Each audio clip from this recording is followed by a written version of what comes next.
നമസ്കാരം, strike ടോക്കറാണ്. CPM രാഷ്ട്രീയത്തിൽ ഏറെ നാളായി പുകയുന്ന പിൻഗാമി ചർച്ചകൾക്ക് ആക്കം കൂട്ടി നിയമസഭയിൽ മുഖ്യമന്ത്രി പിണറായി വിജയന്റെ അപ്രതീക്ഷിത നീക്കം.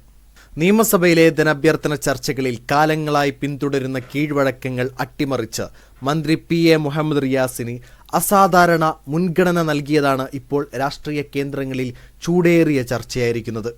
സാധാരണഗതിയിൽ മുഖ്യമന്ത്രി കൈകാര്യം ചെയ്യുന്ന വകുപ്പുകളിലെ ചർച്ചകളാണ് നിയമസഭയിൽ ആദ്യം നടക്കാറുള്ളത്. മുഖ്യമന്ത്രിക്ക് അസൗകര്യമുണ്ടെങ്കിൽ തൊട്ടടുത്ത സീനിയർ മന്ത്രിമാരെയാകും പരിഗണിക്കുക.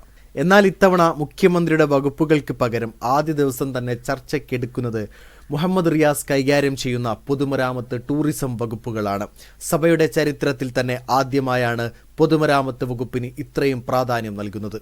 പാർട്ടിയിലും ഭരണത്തിലും ഏറെ സീനിയോറിറ്റിയുള്ള P. Rajeev, MP. Rajesh, KN. Balagopal എന്നിവരെ മറികടന്നാണ് റിയാസിനെ മുഖ്യമന്ത്രി മുന്നിലേക്ക് നിർത്തിയിരിക്കുന്നത്. ഈ നീക്കം മന്ത്രിസഭയ്ക്കുള്ളിലും അമ്പരപ്പുണ്ടാക്കിയിട്ടുണ്ട്. തനിക്ക് ശേഷം റിയാസ് എന്ന വ്യക്തമായ സൂചന വാക്കുകളിലൂടെയല്ല, ഭരണപരമായ നടപടിക്രമങ്ങളിലൂടെ മുഖ്യമന്ത്രി പരസ്യമാക്കുകയാണെന്നാണ് രാഷ്ട്രീയ നിരീക്ഷകരുടെ വിലയിരുത്തൽ. മുഖ്യമന്ത്രിയുടെ മരുമകൻ എന്നതിലുപരി പാർട്ടിയിൽ റിയാസിനെ പിൻഗാമിയായി അവരോധിക്കാനുള്ള കൃത്യമായ പ്ലാനിന്റെ ഭാഗമായാണ് ഈ സീനിയോറിറ്റി മാറ്റം കാണുന്നത്.